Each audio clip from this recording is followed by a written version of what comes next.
One day, Dennis was taking some fuel Hectors to Vickerstown. To the Vickerstown diesels. He was about to go under the bridge, but had no idea that the caboose had a very old wheel. As Dennis went under the bridge, one of the wheels on the caboose broke off. The caboose derailed and hit the bridge supports. The bridge supports stood out of place and the tracks gave way.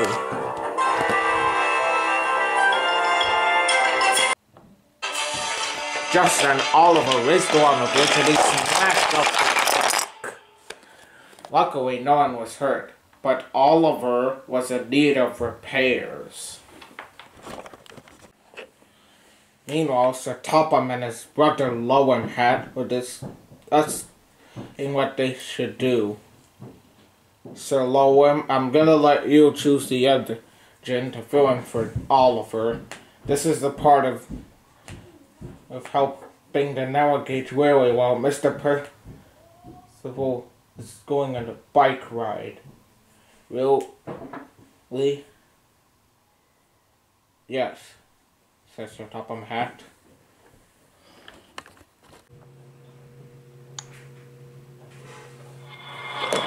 The new engine arrived the next morning at Toby's windmill. He was a red engine with the number 12. 12, that's an odd number, said Bert. I thought it was an even number, said Arry. That's not what I meant, said Bert. The reason I'm number 12 because as they decided that they wanted to be 12. Emily was number 12, but they didn't even bother to let me be number 12. Oh, I see, said Arry and Bert together. My name's Ned, and I'm looking for Lowham Hatt. Well, that will be me, said Sir Lowham. But it's Lowham Hatt. Oh, my mistake, said Ned sarcastically. Just then, Stanley sent some coaches in the back of Ned.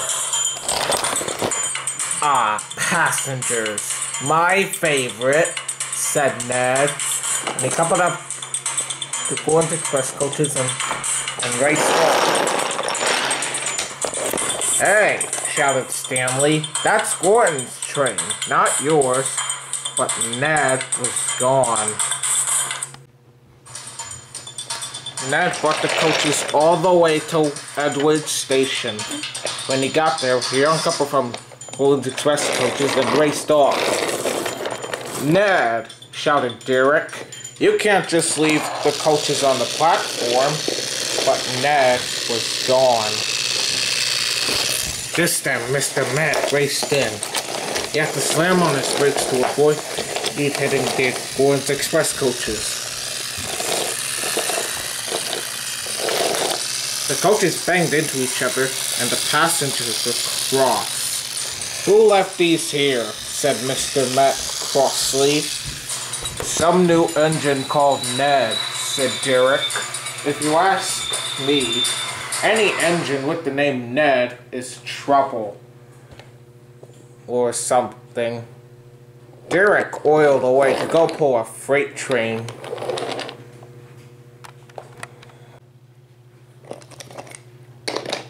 As Derek oiled up at Allsburg Junction, Ned raced along the adjacent line and wound up to the side of Derek's train. Ned, shouted Derek. That's Mr. Ned to you, said Ned. Now who wouldn't call you Mr. Ned, said Derek. That Great Eastern caboose did when we met. What was his name, Froggy? Toad, said Derek. He's Great Western and he calls everyone Mr. and Mrs. He's just that nice and polite, unlike you.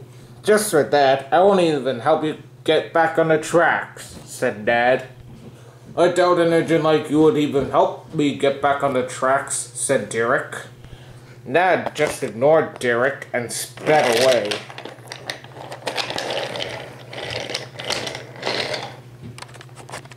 Soon Stepney arrived with Rocky and the mess started to get cleaned up. And as the freight cars were put back on the tracks, Sir Lowham asked Derek what had happened. "So you say Ned did this?" he said.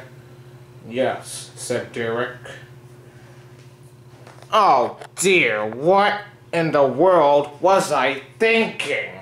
moaned Sir Lowham. Stepney went to go find Ned. He found him at the docks, getting ready to take a coal train. "Listen here, Ned. That's Mr. Ned to you," said Ned. "Whatever," said Stepney. "You haven't even been here a whole day, and you're already causing a heap of confusion and delay. So stop causing trouble or your name would be Grass." Ned just ignored Stepney and sped away with the train.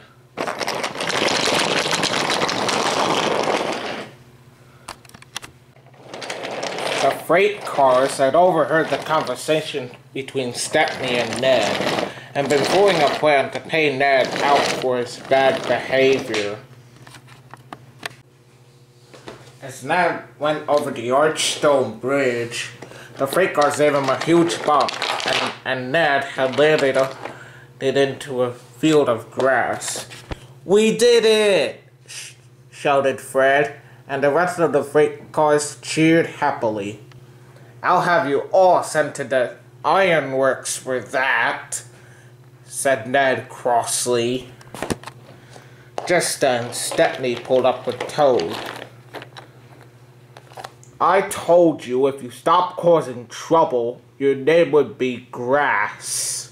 "Oh well, some engines never learn." "Hang tight, Mr. Grass," said Toad. "Help will be on the way."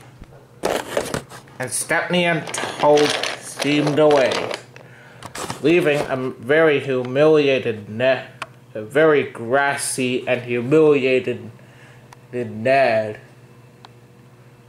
and covered in grass.